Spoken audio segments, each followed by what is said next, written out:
Hello, chat. Hello, welcome. Welcome to the Tuesday stream with me, Mike. And tonight, chat, or tonight, this evening, we are going to be reading some more classic tales from Reddit. Now, chat, two things before we get going. Two things. Hello, chat. Two things. Number one, hello. Number two, that wasn't number one. Number three, I am amazed with how easily we smashed the likes target in the previous stream. Genuinely, I am amazed. I'm so happy that we smashed that likes target. We got 41 likes, chat. 41. At the time that I counted them last. In fact, has it gone up since then? I haven't looked. Let's have a look. Nope. Everything has just, oh god, everything has destroyed itself. There you go. Now you can see how much YouTube yells at me on the reg. Hold up. Let's see. Has it gone up? I think it might have done.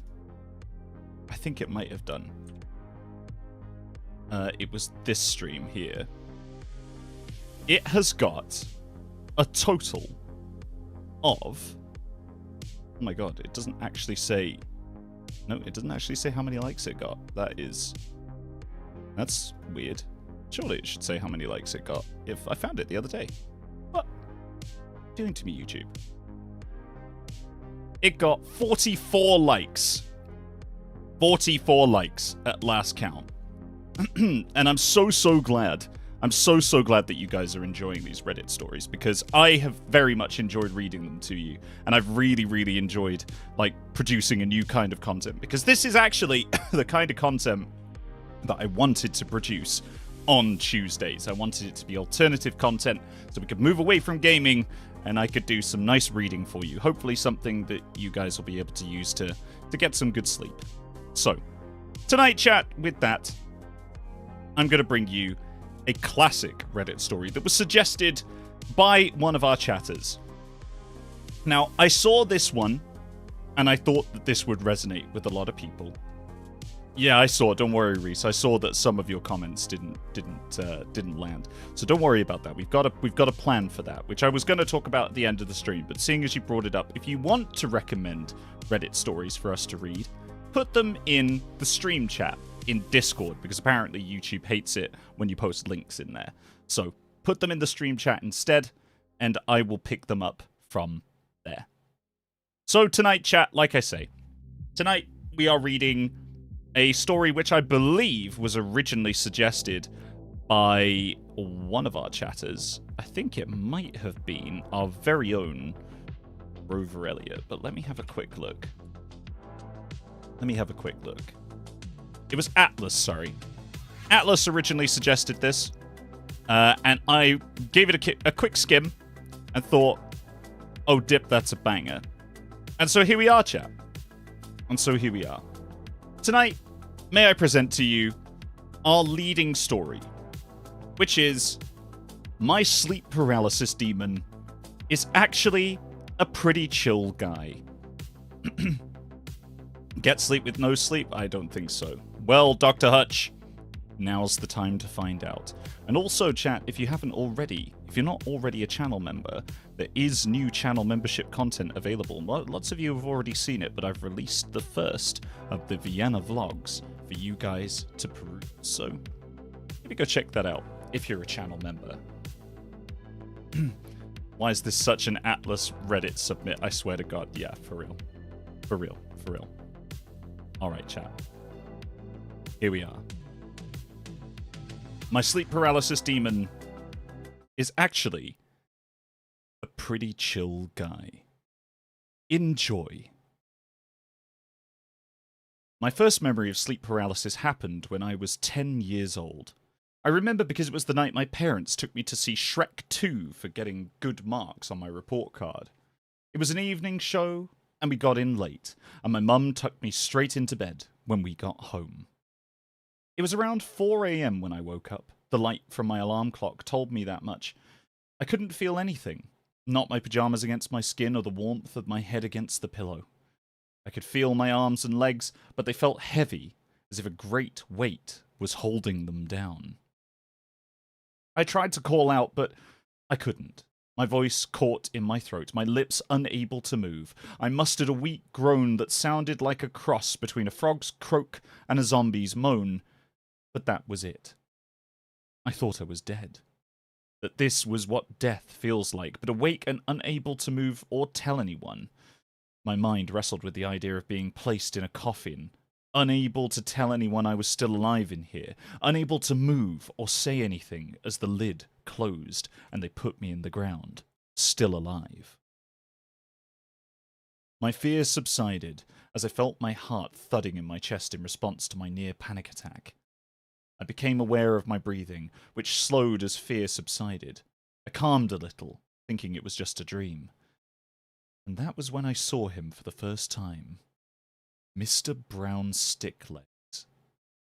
He huddled in the corner of the room by my closet. His two oversized red eyes glowed in the dark of my bedroom. His face was like a porcelain mask, white, expressionless, with no mouth or nose, only those two haunting red eyes. When he stood up, his body unfolded like origami until his head reaching the ceiling. His neck bent, tilting forwards as his true height was greater than the height of my room. His long, black torso was covered in shimmering symbols that reflected red in the light of his glowing eyes. He stood on two spindly thin legs that disappeared into the shadows of the room. He made no noise as he moved, seeming to glide as he hovered closer to my bed. His long, thin arms reaching down to me as I moaned through paralyzed lips. I could not scream, even though I very much wanted to. His fingers reaching through the darkness down to my face, pointed two fingers touched against my eyelids, pushing them closed. I remember his fingertips feeling cool but not cold. Even though the ends of his fingertips looked sharp, his touch was gentle. Do not struggle, little one. Sleep. Sleep. He said. His voice was so deep, I could feel it in my chest when he spoke. I did as he instructed, convincing myself that it was indeed a dream. Even if it wasn't, the back of my eyelids was more reassuring than the looking into those piercing red eyes of his vacant mask of a face. I closed my eyes, wanting it to be a dream, willing it to be a dream. And I woke up the next morning, thankfully able to move, walk, and talk. I explained what I saw to my parents, who both agreed that it was a dream. My mum tried floating the idea that something from Shrek 2 scared me, but neither my dad or I bought it. For confirmation, Dad asked that I draw a picture of what I saw for them. As I was drawing, I ran out a black crayon and had to finish his legs with the next darkest colour in my crayon box. Hey there, Mr. Brown Sticklegs, my dad said, as I handed him the drawing. You leave my daughter alone now, you hear? This is how my sleep paralysis demon ended up with the name Mr. Brown Sticklegs. Giving him a silly name helped take some of the edge off of going to bed the following night. My dad even did a sweep of the room, calling out for him. Here, Mr. Brown Sticklegs, he said, whistling as if he were calling a dog. It made me giggle, and the whole episode felt more fun than scary. But once they tucked me in and turned off the light, I felt the dread creeping back in. Darkness hits harder when you expect to find something lurking in the shadows. I don't know how long I searched, but I eventually fell asleep. In the weeks following, I searched for Mr. Brown Sticklegs every night as I fell asleep. Even when I went for sleepovers, I would do a cursory check in case he tagged along into any of our friends' houses. And as time passed, my searches became less frequent. It was a couple of months later, the night before my first day of 5th grade, when I woke up to Mr. Brown Sticklegs straddled over my bed, his empty plate of a face inches from my own. A scream stuck in my throat, coming out sounding like a gush of air releasing from a pool float. Hush, child, he said, His voice was deep, echoless. I didn't know how he spoke without a mouth, but I heard him nonetheless. I saw that he had a piece of paper in his thin fingers, crumpled on the edges and torn. He held it up to show me.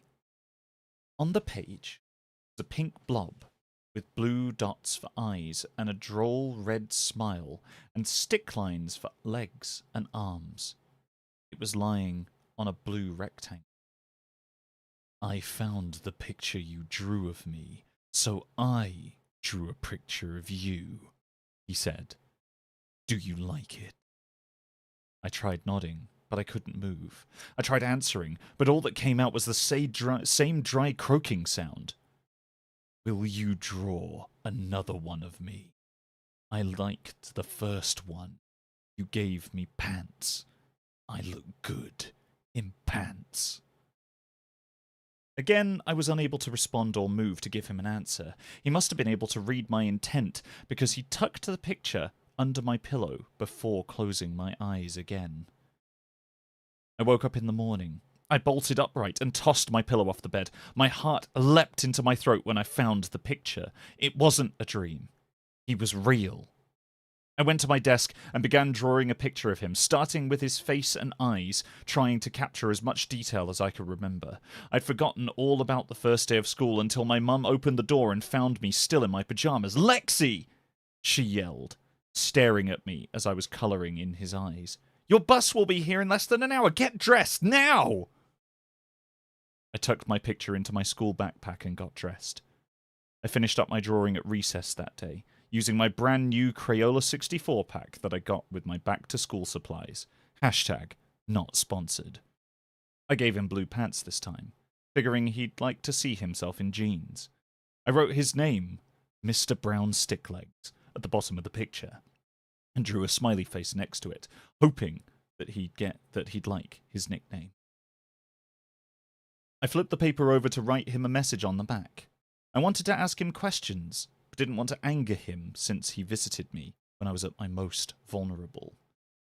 I wrote out my letter on a separate piece of paper before copying it over to the back of my picture.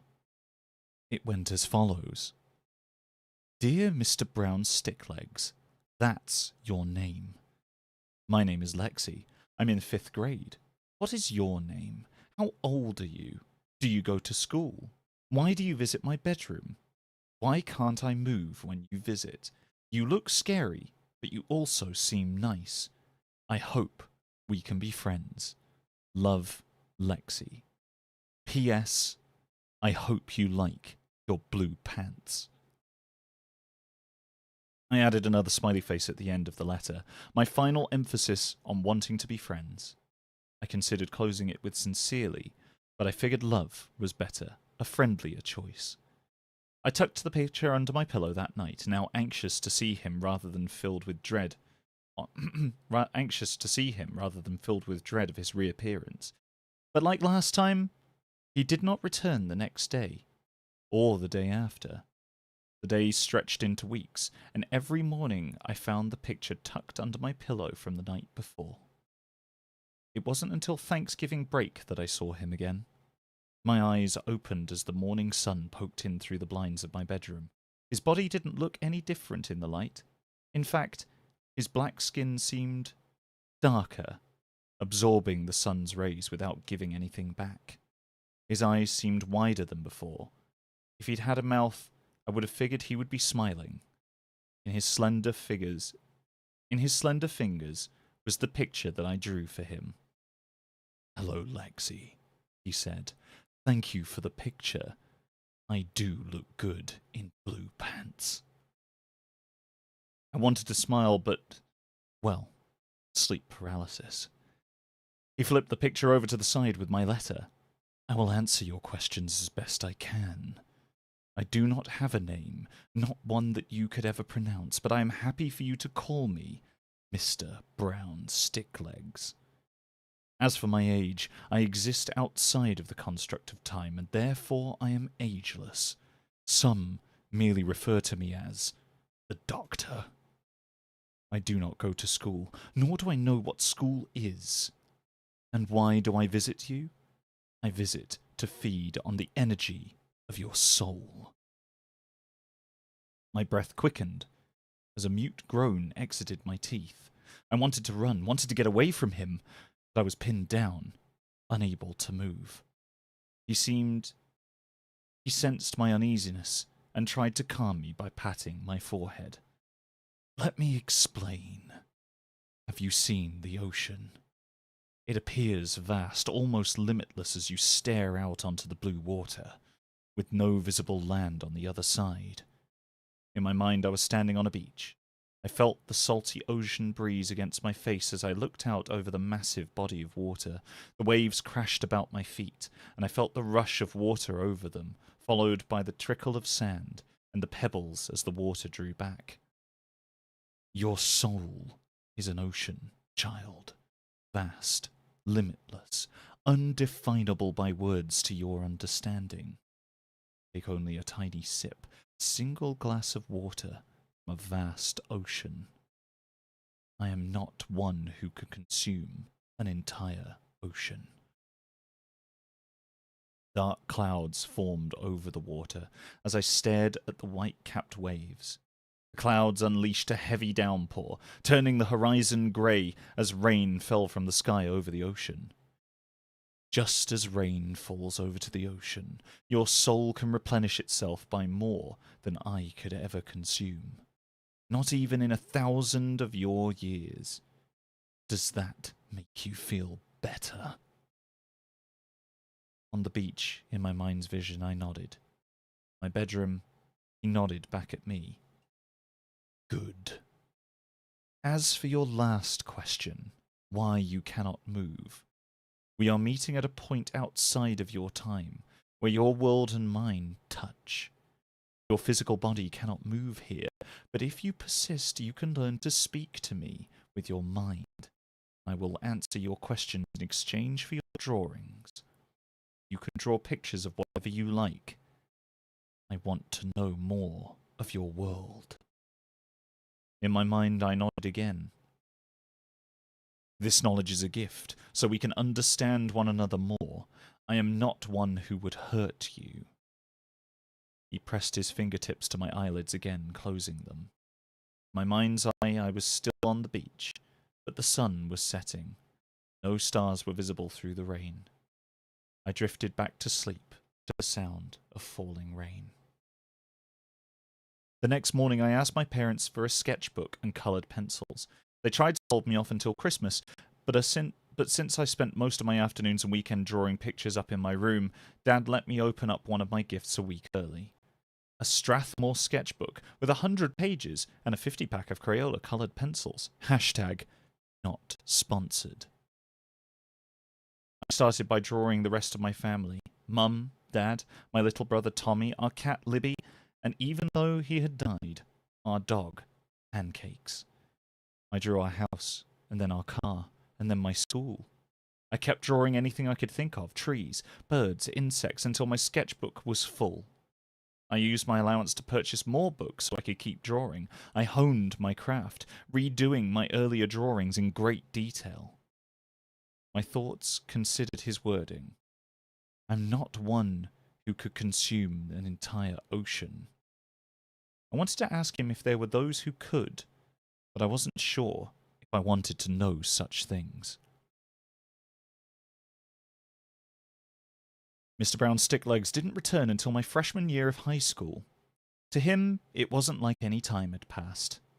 I read up on lucid dreaming in between visits, so that when I returned, I would be better capable of talking to him.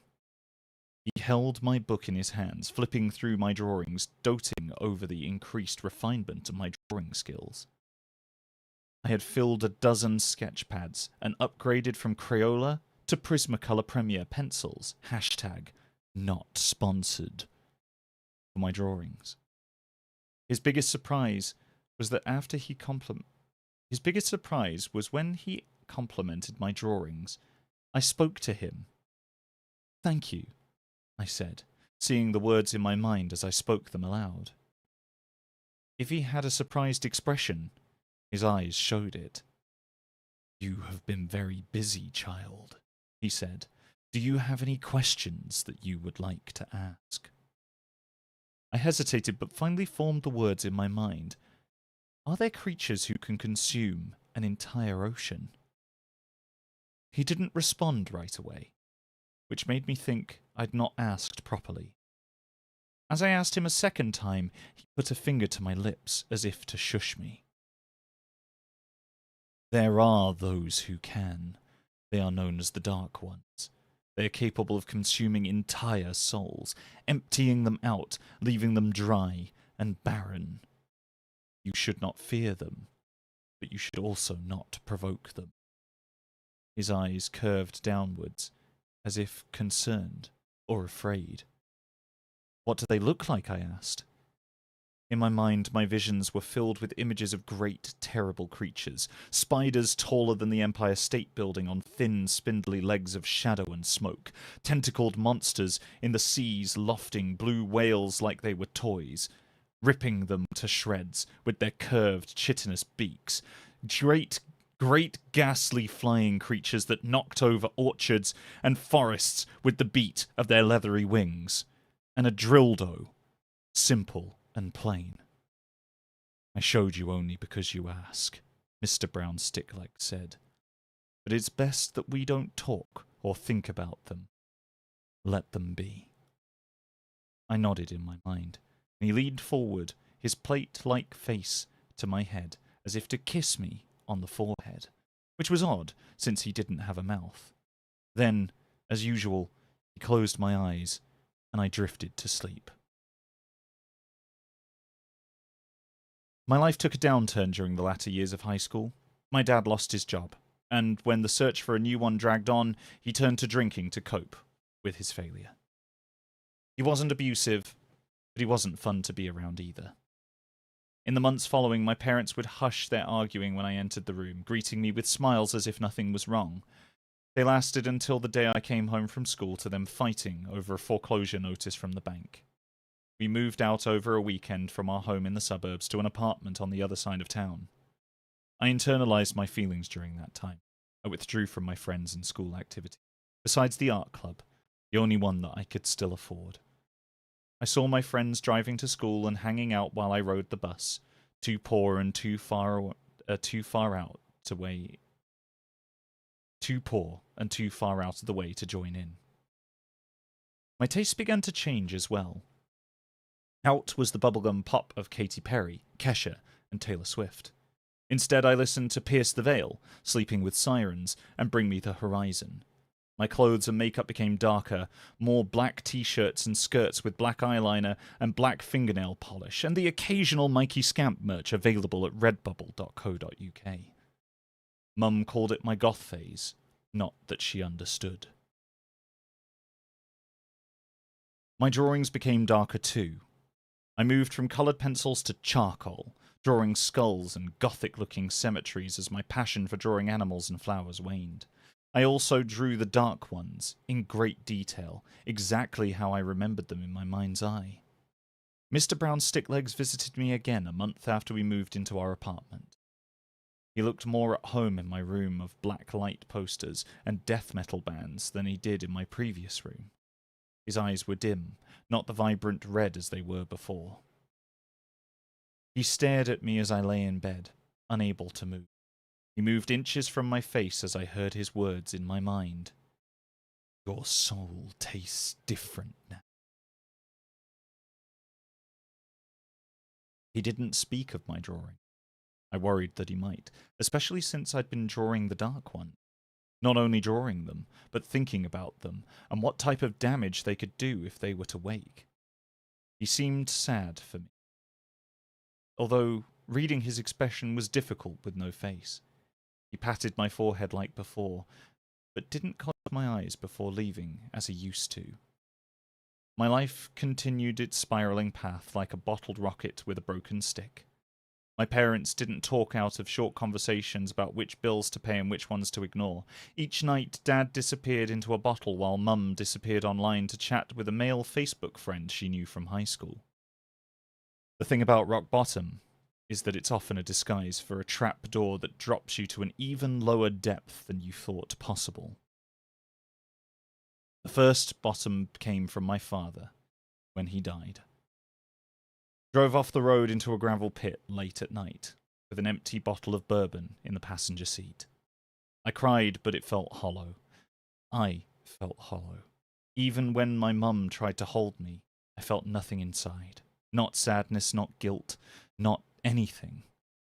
I disappeared into my sketchbooks, drawing even darker, more disturbing images. Death, dismemberment, vividly accurate vivisections of cute animals I used to enjoy drawing. My friends no longer talked to me, which was fine, because I didn't want to talk to them anymore anyway. I found other people to hang out with. Not friends, but people who could get me access to moments of chemical-induced euphoria to forget about life for a while. And just like that, the trapdoor opened, dropping me to a new rock bottom of addiction.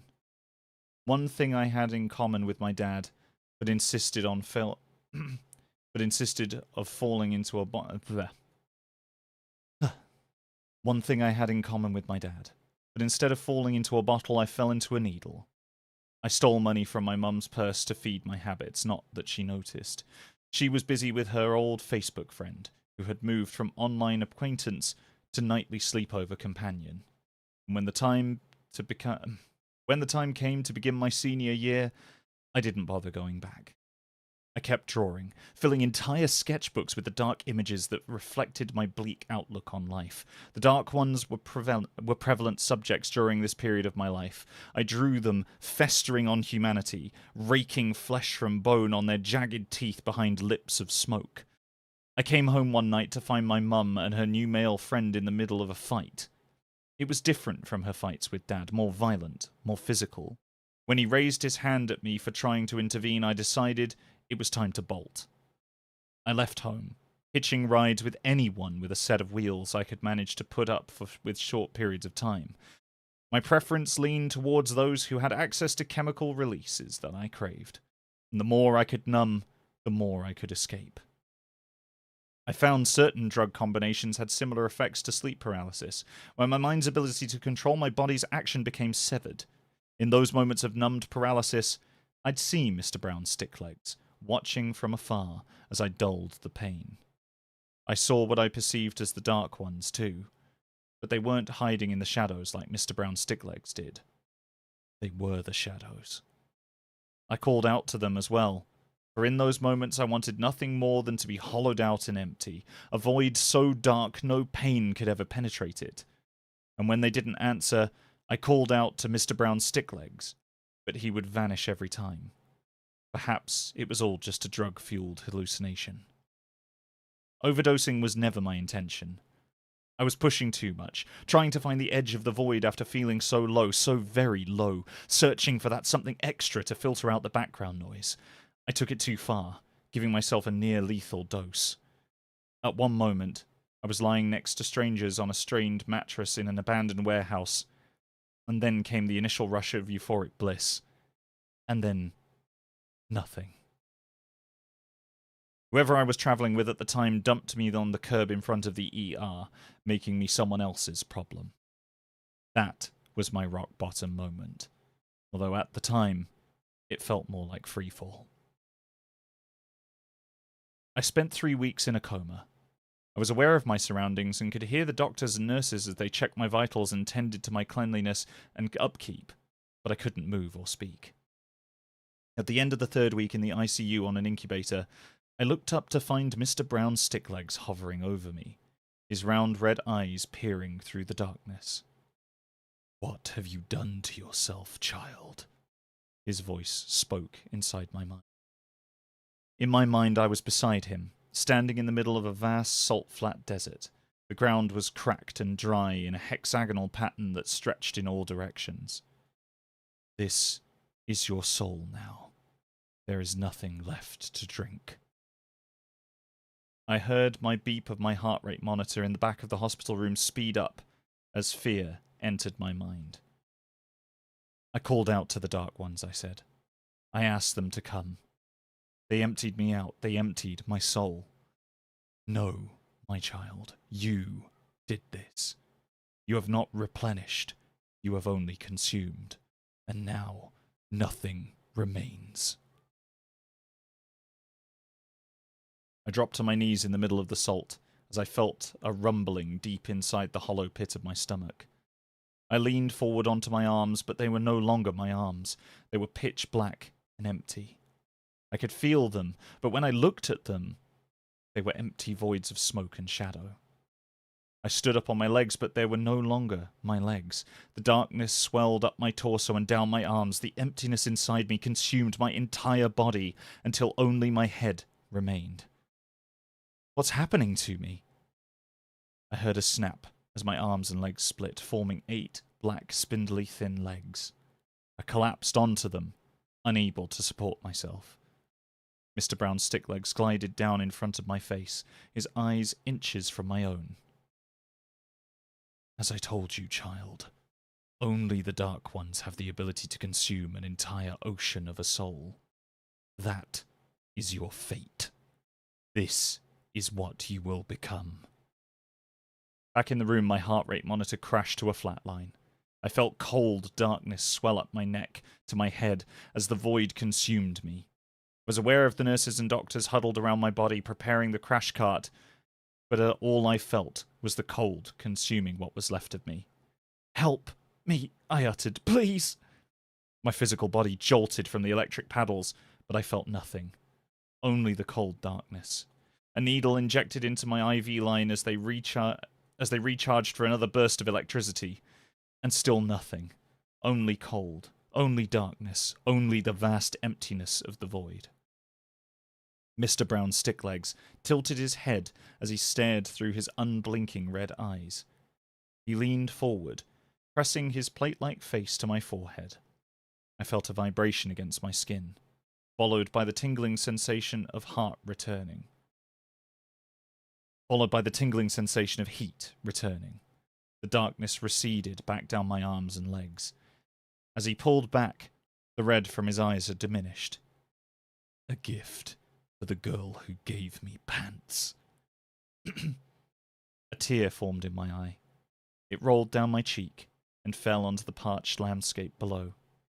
Before I could say anything, an electronic jolt coursed through my body, pulling me away from the salt-flat expanse and back to my hospital room.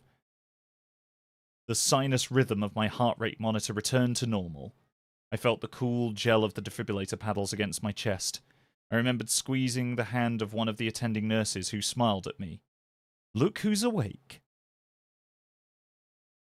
I cried, but it was different than before.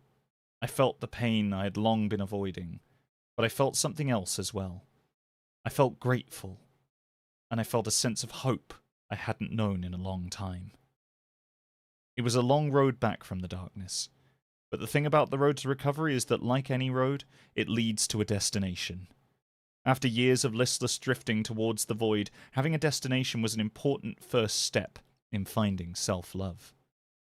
I reconnected with my mother, who was struggling with her own form of darkness.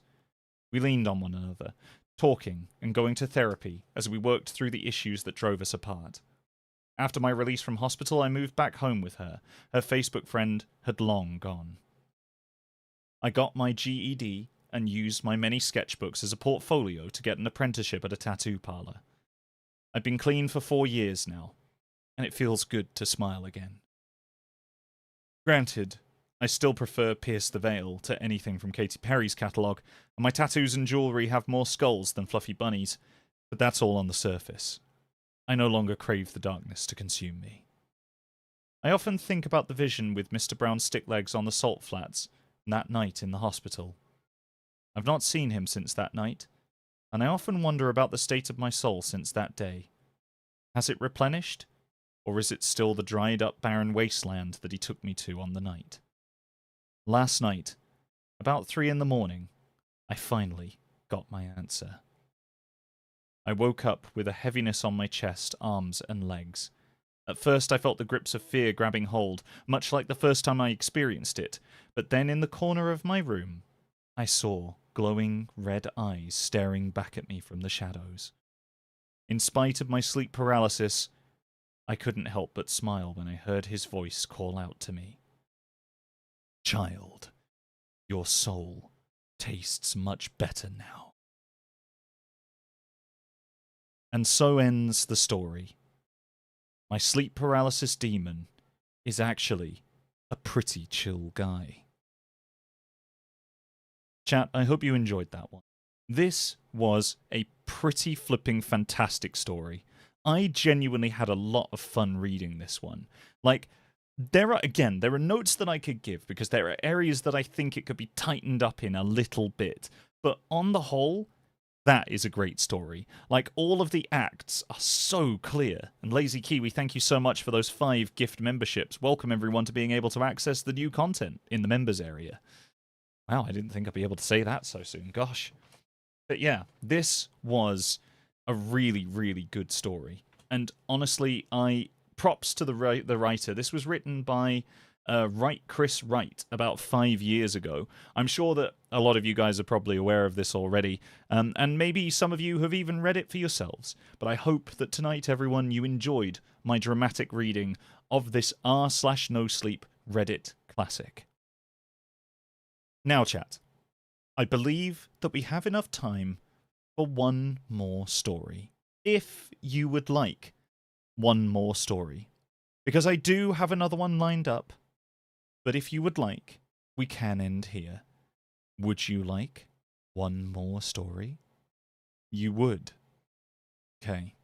Well, seeing as you asked so nicely, chat, why not get comfortable as we dive into our next story, which is carefully entitled, I'm a search and rescue officer for the US Forest Service, and I have some stories to tell. This was originally posted on r/NoSleep around 10 years ago by Search and Rescue Woods. So chat, for you today, may I present a dramatic reading of I'm a search and rescue officer for the US Forest Service, and I have some stories to tell. Enjoy. I wasn't sure where else to post these stories, so I figured I'd share them here. I've been an SAR officer for a few years now, and along the way, I've seen some things that I think you guys will be interested in. These are my memoirs. I have a pretty good track record for finding missing people. Most of the time, they just wander off the path or slip down a cliff, and they can't find their way back. The majority of them have heard the old stay where you are thing, and they don't wander far. But I've had 2 cases where that didn't happen. Both brother and me thought a lot. Both bother me a lot, and I use them as motivation to search even harder on the missing persons cases I get called on. The first was a little boy who was out berry picking with his parents, and he and his sister were together, and both of them went missing around the same time. Their parents lost sight of them for a few seconds, and in that time both the kids apparently wandered off. When their parents couldn't find them, they called us, and we came out to search the area. We found the daughter pretty quickly, and when we asked where her brother was, she told us that he'd been taken away by the Bear Man. She said he gave her berries and told her to stay quiet, that he wanted to play with her brother for a little while. The last she saw of her brother, he was riding on the shoulders of the Bear Man, and seemed calm. Of course, our first thought was abduction, but we never found a trace of another human being in the area. The little girl was also insistent that it wasn't a normal man, but he was a tall person and covered in hair like a bear. And he had a weird face. We searched the area for weeks. It was one of the longest calls I've ever been on, but we never found a single trace of that kid. The other was a young woman who was out hiking with her mum and grandpa. According to the mother, her daughter had climbed up a tree to get a better view of the forest, and she'd never come back down. They waited at the base of the tree for hours, calling her name before they called for help. Again, we searched everywhere, and we never found a trace of her. I have no idea where she could have possibly gone, because neither her mother nor her grandpa saw her come back down. Indeed, chat. Da bears. A few times, I've been out on my own searching with a canine, also known as a dog, also known as a woofer, also known as a heckin' barky boy. And they've tried to lead me to straight up cliffs. Not hills, not rock faces. Straight, sheer cliffs with no possible handholds. It's always baffling.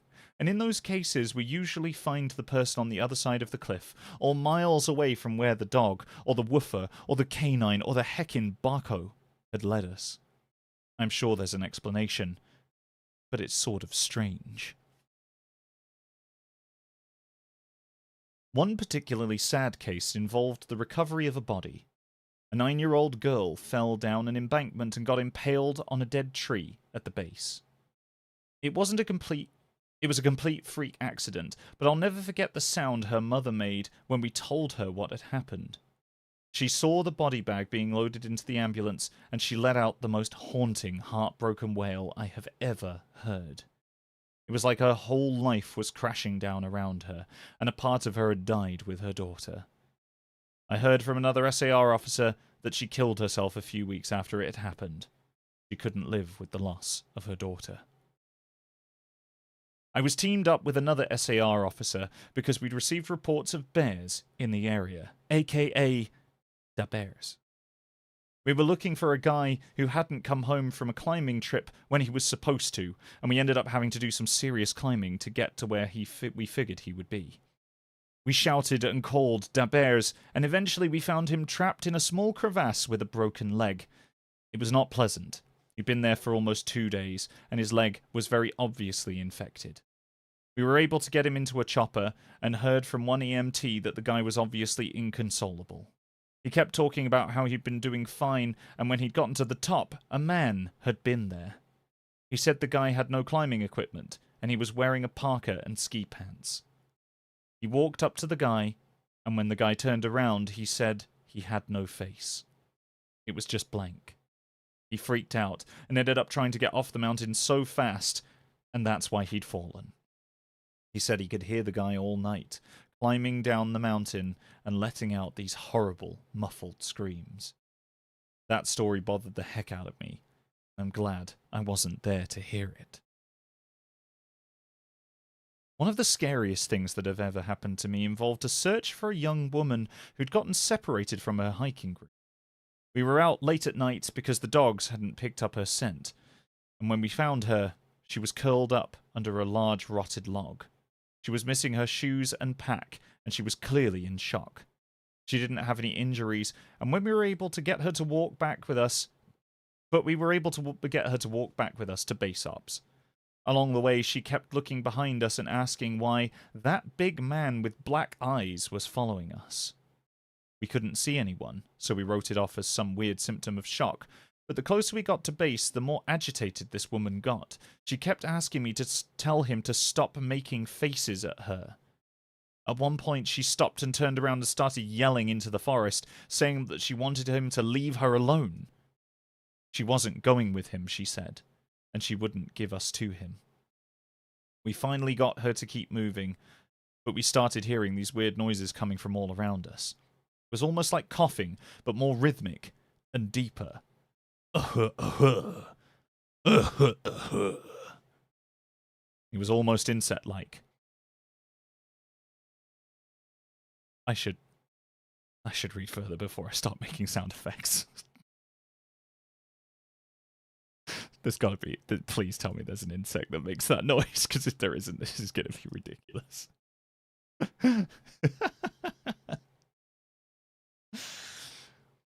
I don't really know how else to describe it.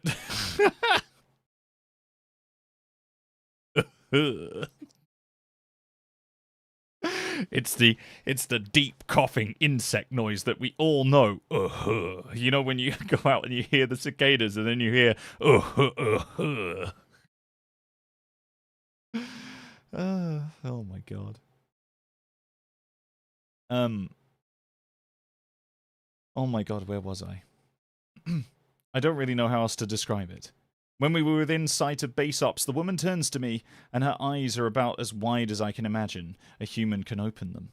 She touches my shoulder and says, "He says to tell you to speed up. He doesn't like looking at the scar on your neck." I have a very small scar on the base of my neck, but it's mostly hidden under my collar, and I have no idea how this woman saw it. Right after she says it, I hear that weird coughing right in my ear. And I just about jumped out of my skin. I hustled her to base ops, not trying to show how freaked out I was, but I have to say, I was really happy when we left the area that night. This is the last one I'll tell, and it's probably the weirdest story I have. Now, I don't know if this is true in every SAR unit, but in mine it's sort of an unspoken regular thing that we run into. You can try asking about it with other SAR officers, but even if they know what you're talking about, they probably won't say anything about it. We've been told not to talk about it by our superiors, and at this point, we've all gotten so used to it that it doesn't even seem weird anymore. On just about every case where we're really far into the wilderness, I'm talking 30 or 40 miles, at some point we'll find a staircase in the middle of the woods.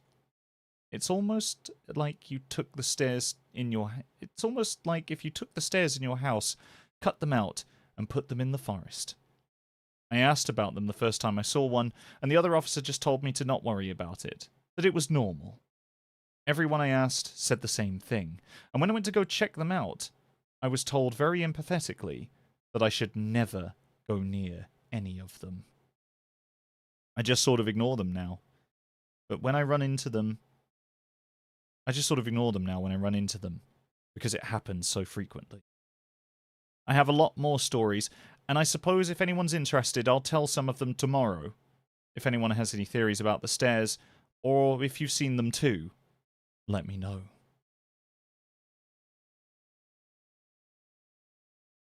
Well, chat, there is a continuation to the story.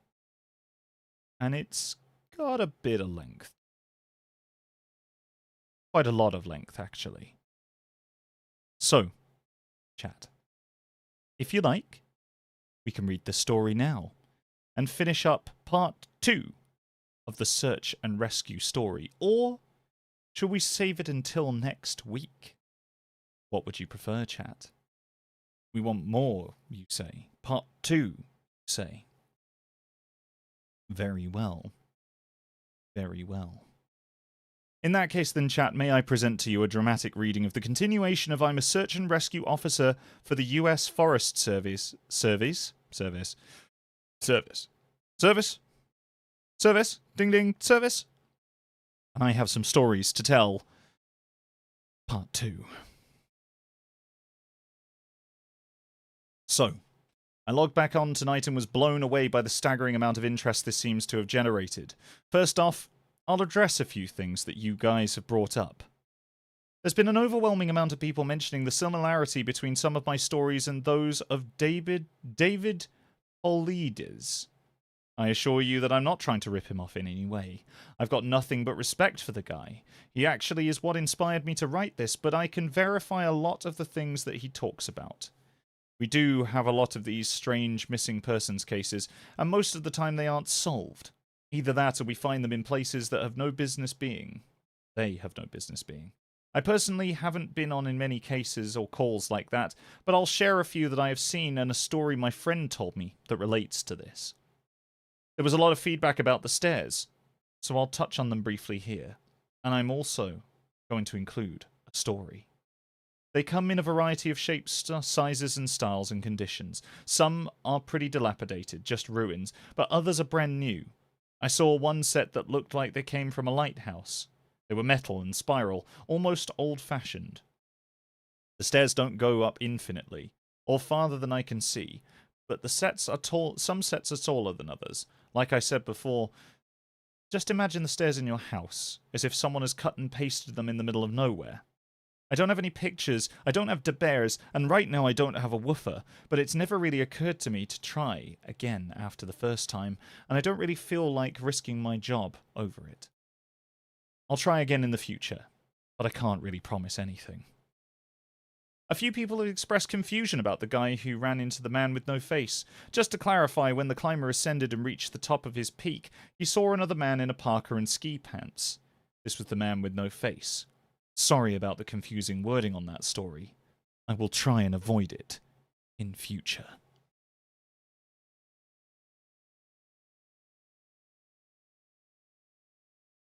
All right. on to the new stories. As far as missing persons go, I'd say about half the calls that I get are related to that. The other are rescue calls. People who fall down cliffs and hurt themselves, get injured by fire. You wouldn't believe how often this happens, mostly drunk kids, get bitten or stung by animals or insects. We're a tight team, and we have veterans who excel at finding signs of lost people. You want me to do a cooking stream? That's true. I can in fact do a cooking stream, and I have done cooking streams in the past, and I will do again at some point in the future. Keep an eye out, chat.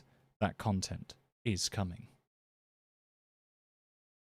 One in particular was upsetting for all of us, because we did find a trace of them, but it just led to more questions than answers. An older man had been hiking alone on a well-established trail, but his wife called to say that he hadn't come home when he should have. Apparently, he had a history of seizures, and she was worried that he hadn't taken his medication and had suffered one on the trail. Before you ask, I have no idea why he thought it was okay to go out alone, or why she didn't go with him. I don't ask about that kind of thing because past a certain point, it really doesn't matter. Someone is missing, and it's my job to find them. We went out in a standard search formation, and it wasn't long before one of our vets found a sign of the guy who'd gone off the trail. We grouped up and followed him. Spreading out like a fan, we made sure to cover as much ground as possible.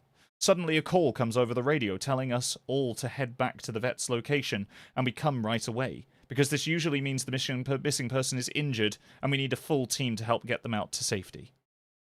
We meet back up, and the vet is just standing at the base of a tree with his hand on the sides of his head. I ask my buddy what's going on, and he points up to the branches of the tree. I almost couldn't believe what I was seeing, but there's a walking stick dangling from a branch at least 30 feet off the ground. The little strap thing on the handle has been looped around the branch, and it's just hanging there. With no way the guy could have tossed it up that far, and we don't see any other signs that he's still in the area, we call up the tree. It's obvious that no one's in it. We're all sort of left scratching our heads, and we keep searching for the guy, but we never find him. We even bring out our canines, our hecking barkers, our woofy boys, our good boy, yes you are the good boy, yes you're the goodest boy. But they lose his scent before long, in the tree. Eventually, the search is called off, because there are other calls we have to attend to, and past a certain point, there's not much we can do. The guy's wife called us every day for months, asking if we'd found her husband, and there's not much that we can do. It's heartbreaking to hear, it's heartbreaking to hear her get more and more hopeless each time. I'm not sure why this call in particular was so upsetting, but I think it's just the sheer improbability of it. That, and the questions that were raised. How the hell this guy ended up there? Did someone kill him and toss that up as some weird trophy? We did our best to find him, but it was almost like a taunt. We still talk about that one, from time to time. Missing kids are most heartbreaking. Doesn't matter what circumstances they go missing under, it's never easy, and we always dread the ones we find deceased. It's not common, but it does happen.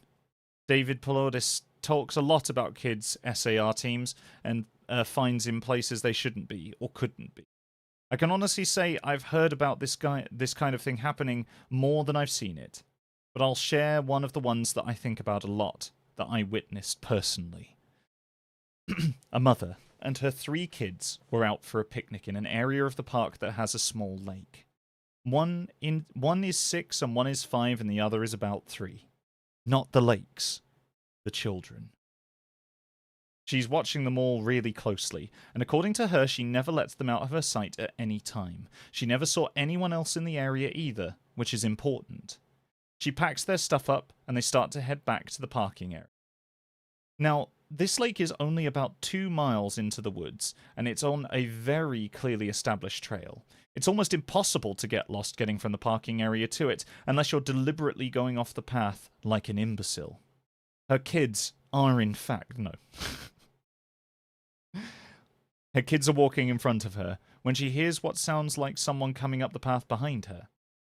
She turns around, and in the 4 or so seconds she's not looking, her 5-year-old son vanishes.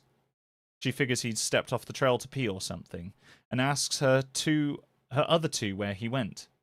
They both tell her that a big man with a scary face came out of the woods next to them, took the kid's hand, and led him into the trees. The two remaining kids don't seem upset. In fact, she later says that it seemed like they'd been drugged. They're sort of spacey and fuzzy. So of course she freaks out, starts looking frantically in the area for her kid. She's screaming his name, and she says that at one point she thinks she heard him answer. Now, obviously she can't go blindly running into the woods. She's got two other kids, so she calls the police and they send us out immediately. We respond and we start the search for him. Over the course of this search, which spans miles, we never find a single trace of the kid. The canines, the heckin' barkers, the woofy boys, they can't pick up any scent, and we don't find any clothing, or broken bushes, or literally anything that would signify a child being there. Of course, there's suspicion about the mother for a while, but it's pretty clear that she's completely destroyed by the whole thing. We looked for these kids for weeks. A lot of volunteer help, but eventually the search peters out, and we have to move on. The volunteers keep searching, though, and one day we get a call on the radio letting us know that a body has been found and needs to be recovered. They tell us the location, and none of us can believe it. We figured it has to be a different kid, but we go out there, about 15 miles from the site where he'd vanished, and sure enough, we find the body of the kid we've been looking for. I've been trying to figure out how this kid got to where he did ever since we found him, and I've never come up with an answer. A volunteer just happened to be in the area because he figured he might as well look in the places that no one else would think to look on, and on the off chance the body had been dumped. He comes to the base of a tall rocky slope, and halfway up he sees something. He looks through his binoculars, and sure enough, it's the body of a little boy, stuffed in the little opening in the rock. He recognizes the color of the kid's shirt, so he knows right away that it's the missing boy. That's when he calls it in, and we're dispatched. It took us almost an hour to get his body down, and none of us could believe what we were seeing. Not only was this kid 15 miles from where he'd started, but there was no possible way he could have gotten up there on his own. The slope is treacherous, and it's hard for us even to climb with climbing gear. A 5-year-old boy had no way of getting up there, of that I'm certain. Not only that, but the kid doesn't have a scratch on him. His shoes are gone, but his feet aren't damaged or dirty. So it wasn't as if an animal dragged him up there. Not even the bears. From what I can tell, he hadn't been dead that long. He'd been out there over a month by that point, and it looked like he'd only been dead for, at most, a day or two. The whole thing was unbelievably strange, and was one of the most disconcerting calls I've ever been on. We found out later that the coroner determined the kid had died from exposure. He'd frozen to death, probably late at night, 2 days before we found him. There were no suspects and no answers, and to date, it's one of the weirdest things that I've seen. One of my first jobs as a trainee was a search op for a 4-year-old kid that had gotten separated from his mum. This was one of those cases where we knew that we were going to find him because the dogs were on a strong scent trail, and we saw clear signs that this was the area. We ended up finding him in a berry patch about half a mile from where he'd last been seen. The kid wasn't even aware that he'd wandered that far. One of the vets brought him back, which I was glad of because I'm really not good with kids. I find it hard to talk to them and keep them company. As my trainer and I are heading back, she decides to take me on a detour to show me one of the hot spots where we tend to find missing people. It's a natural dip in the land near a popular trail, and people will usually move downhill because it's easier. We hike out there. It's a few miles away, and we get to about an hour, and so we get there in about an hour or so. We're walking around the area, and she's pointing out places she finds people in the past, and I see something in the distance. Now, this area we're in is about 8 miles from the main parking area, though there's back roads that you can take to get closer if you don't want to hike that far. But we're on state protected land, which means there can't be any kind of commercial or residential development out here. The most you'll ever see is a fire tower or a makeshift shelter that homeless people think they can get away with building. but I can see from here that whatever this thing is has straight edges. And if there's one thing you learn quickly, it's that nature rarely makes straight lines. I point it out, but she doesn't say anything. She just hangs back and lets me wander over and check it out. I get to within about 20 feet of it, and all the hair on the back of my neck stands up. It's a staircase, in the middle of the fucking woods. In the proper context, it would literally be the most benign thing ever. It's just a normal staircase with beige carpet, about 10 steps tall. But instead of being in a house where it obviously should be, it's out here in the middle of the woods. The sides aren't carpeted, obviously, and I can see the wood it's made of. It's almost like a video game glitch, where the house has failed to load completely, and the stairs are the only thing visible. I stand there, and it's like my brain is working in overtime to try and make sense of what I'm seeing. My trainer comes and stands next to me, and she just stands there casually looking at it, as if it's the least interesting thing in the world. I ask her what the fucking thing is doing out here, and she just chuckles. Get used to it, rookie. You're gonna see a lot of them. I start to move closer, but she grabs my arm, hard. I wouldn't do that, she says. Her voice is casual, but her grip is tight. And I'm just standing there, staring at her. Our faces get closer together. Are we gonna kiss? Is this our moment? I ask myself in a fit of passion. You're gonna see them all the time. But don't go near them. Don't touch them. Don't go up them. Just ignore them. I start to ask her about it, but she pushes her finger to my lips and shushes me, saying, "Hush now. Say no more." She was right, though. I'd say about every 5th call I go on, I end up running across a set of stairs. Sometimes they're relatively close to the path, maybe 2 or 3 miles. Sometimes they're 20, 30 miles out, literally in the middle of nowhere. The only time... and I only find them during the broadest searches of training weekends. They're usually in good condition, but sometimes it looks like they've been out here for miles.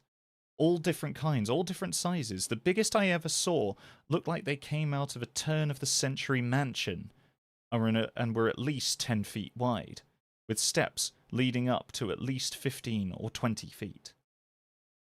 I've tried talking about it with people, but they just give me the same response that their trainer did. It's normal. Don't worry about it. They're not a big deal, but don't go too close or up to them. When trainees ask me about it now, I give them the same response. I don't really know what else to tell them, and I'm really hoping that someday I might get a better answer. But it hasn't happened yet.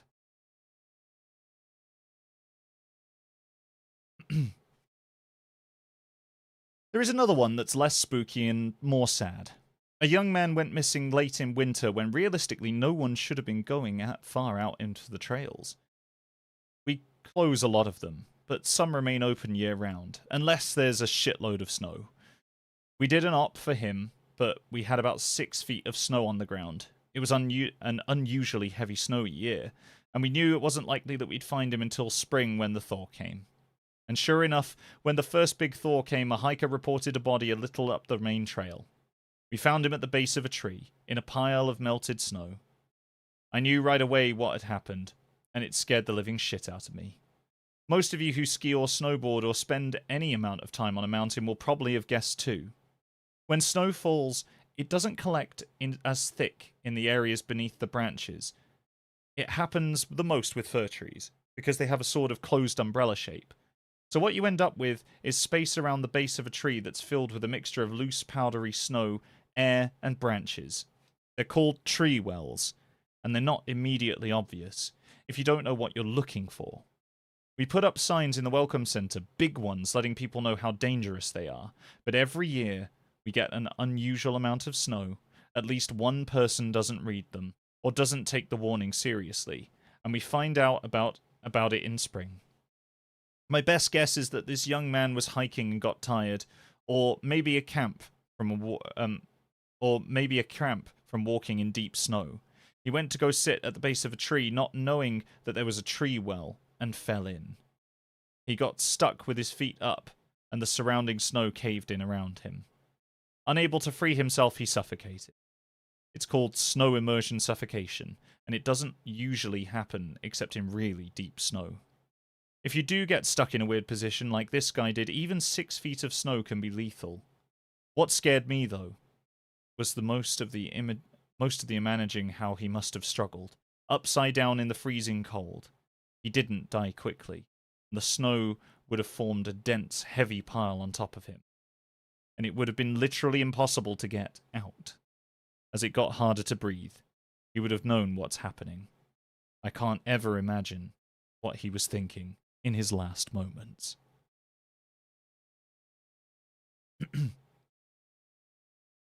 A lot of my less outdoorsy friends want to know if I ever see the Goat Man while I've been out on calls.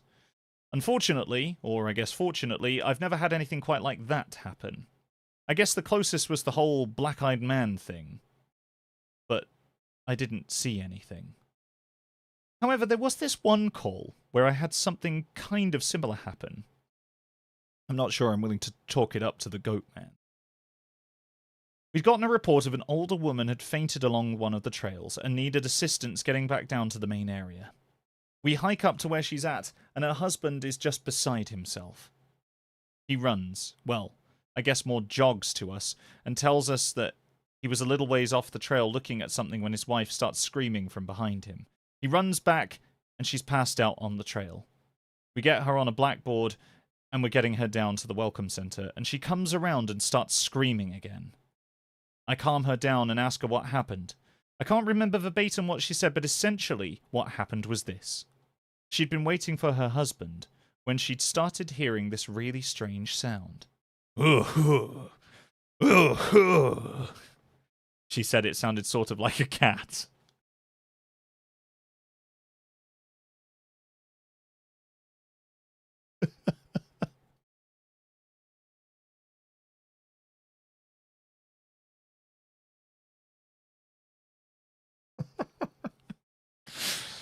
Oh my gosh, yeah, like just like a cat.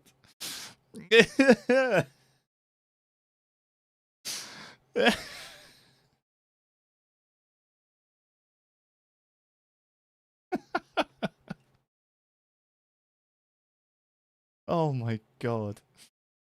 Oh my god. But it was off somehow.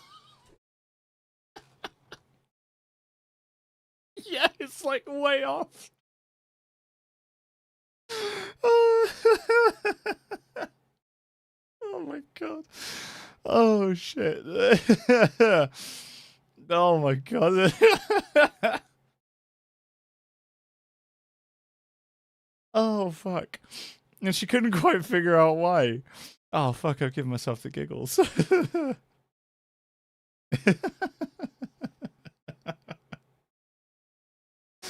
Oh, whew. Okay, stop. Oh my god, stop. She went a little ahead to try and hear it better, and it sounded like it was coming closer. She said the closer it got, the more uneasy she was, until she finally figured out what was wrong. I do remember the next part, because it was so weird that I don't think I could forget it if I tried. It wasn't a cat.